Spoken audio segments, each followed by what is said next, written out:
Dans cette vidéo, nous allons nous mettre à la place des décideurs strasbourgeois et de choisir quel joueur resterait et quel joueur partirait.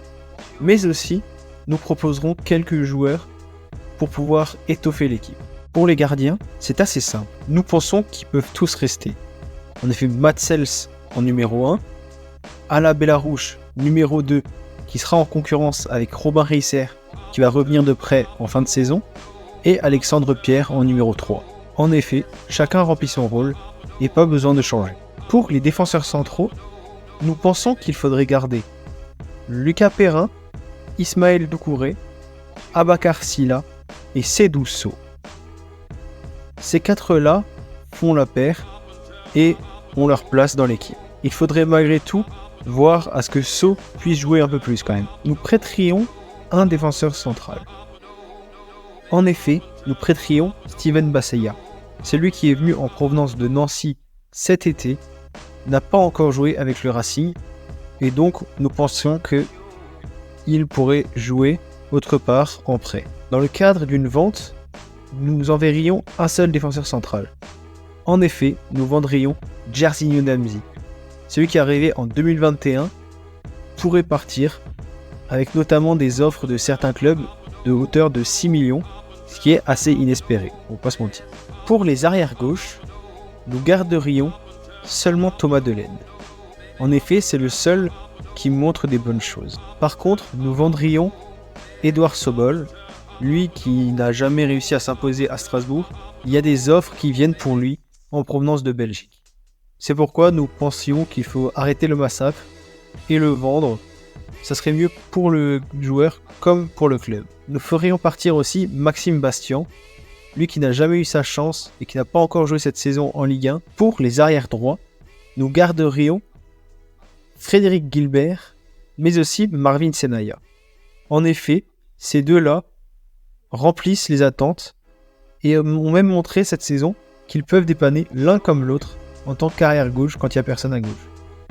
Par contre, nous vendrions Carole Fila, lui qui ne s'est jamais imposé depuis son arrivée au club en 2021, qui a plusieurs blessures. On pense que ce serait mieux de pouvoir le vendre. Maintenant, nous ne pensons pas que ce sera facile de trouver un club qui le voudra.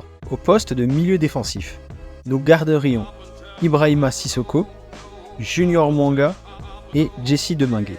Alors, le Junior Mwanga a tout pour être un très grand milieu de terrain, c'est pourquoi nous le gardons.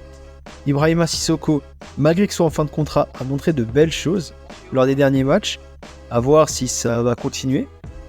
Et Jesse Deminguet n'est arrivé que cet été, c'est pourquoi nous laissons une deuxième chance. Et malgré tout, ça reste quand même un bon remplaçant.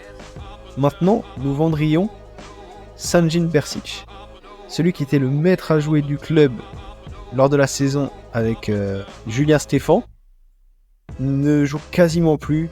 Il a joué 6 minutes depuis le début de saison. C'est pourquoi il faudrait mieux le vendre. Et Jean-Eudes Aoulou va être aussi vendu, étant donné que lui n'a pas joué du tout cette saison. C'est pourquoi on le vend, car il a fait le tour à Strasbourg et qu'il ne rentre pas du tout dans les plans. Pour le poste de milieu offensif, nous gardons Habib Diarra et Kevin Gamero. En effet, Habib Diarra, malgré sa mauvaise saison, on va pas le vendre pour ça. Et Kevin Gamero, il tient quand même la baraque. Aucune raison de se séparer ni de l'un ni de l'autre. Au poste d'ailier, nous gardons Dylan Bakwa, Angelo et Jérémy Sebas. En effet, les trois montrent de bonnes choses, chacun avec leur manière de jouer et leurs caractéristiques différentes. Aucune raison de se séparer. En tant qu'avant-centre, nous gardons Moïse Saïdion, Lebo Motiba et Emmanuel Emega. Alors le dernier, c'est le meilleur attaquant de Strasbourg, occasion de partir. Moïse Saïdion, malgré une première partie de saison assez difficile, il pourra se relancer, notamment quand on voit sa saison dernière. Et Lebo Motiba, il vient d'avoir une grosse blessure. On voit pas un club le prendre, surtout qu'il est en fin de contrat. Donc il n'y a pas de club qui viendront le chercher. Donc on le garde. Voici donc l'équipe qui avait été mise en place en cette fin de première partie de saison. L'équipe qui nous a permis de gagner pas mal de matchs, avec en rouge et en jaune les joueurs qui vont partir selon nous. On peut voir notamment dans cette équipe des besoins principaux. En effet, il est nécessaire de recruter un latéral gauche, étant donné qu'on n'a plus que 2 laines, vu qu'on ferait partir et Sobol et Bastion. Il faut également un milieu défensif. Maintenant, on a beau l'appeler milieu défensif, c'est surtout un milieu qui va réussir à apporter une qualité technique au milieu de terrain, étant donné qu'il ne reste plus que Mwanga, Sissoko et Deminguet. Aussi un ailier, avec seulement 4 ailiers, dont Diarra qu'on a placé en ailier, alors qu'il n'est pas, il est plus un milieu de terrain, mais il a plus joué en tant qu'ailier. Et un attaquant de pointe pour remplacer Motiba blessé. Pour le budget transfert, la fourchette serait d'entre 20 et 30 millions. Nous sommes partis avec le milieu, un budget de 25 millions pour pouvoir se renforcer cet hiver. Alors nous allons conseiller 4 joueurs. Un joueur par besoin dans l'équipe que nous avons ciblé.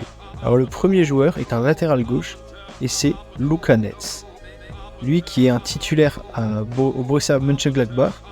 Ça va pas être facile de le prendre. C'est peut-être le joueur des 4 le plus difficile à aller chercher. Mais si nous arrivons, il apportera de grandes choses à l'équipe sans aucun doute.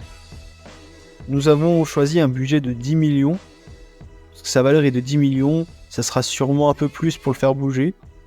Mais pas énormément plus. 15 millions grand max, nous pensons. Le deuxième joueur que nous avons ciblé est un milieu relayeur de Manchester City. C'est Mahamadou Suso. C'est un milieu relayeur qui est beaucoup plus petit et qui a une meilleure qualité technique que les milieux qui sont actuellement à Strasbourg. C'est un jeune qui n'a quasiment pas joué avec Manchester City, en tout cas l'équipe 1, et ce serait un beau coup de pouvoir le récupérer. Il est en effet en fin de contrat en juin prochain. Nous n'allons pas le récupérer immédiatement selon nous, mais on pourrait faire une belle offre aux joueurs et essayer de le récupérer libre à l'été prochain. Ce serait donc une recrue pour l'été prochain. Le troisième joueur est un coéquipier de Suso. En effet, c'est Joel Ndala, un ailier gauche qui joue aussi à Manchester City. Ce joueur, ça ne sort pas de nulle part. En effet, il y a eu des contacts. Manchester City l'a proposé à Strasbourg. En termes de budget, nous n'en avions aucune idée, étant donné qu'il n'a aucune valeur, parce qu'il n'a jamais joué avec Manchester City. Nous avons mis 2 millions, c'est possiblement plus, possiblement moins. Dites-le nous en commentaire si vous pensez ou si vous savez que rien n'est sorti dans la presse. Et le quatrième et dernier joueur n'est pas une recrue conseillée, car en effet c'est déjà officiel, Milos Lukovic vient à Strasbourg. Il a été acheté cet hiver, mais sera en prêt à son club d'origine jusqu'à l'été prochain. Il arrivera donc pour la saison prochaine. Si vous voulez plus en savoir, allez voir la vidéo que nous avons fait sur lui. Voici donc l'équipe que nous mettrions en place lors de la deuxième partie de saison, avec Netz qui viendrait pour prendre la place de titulaire en tant que latéral gauche, et Ndala qui viendrait en tant que remplaçant en ailier gauche. Et vous, quel joueur vous prendriez à Strasbourg ? Quels sont les joueurs dont Strasbourg a besoin ? Dites-le nous en commentaire.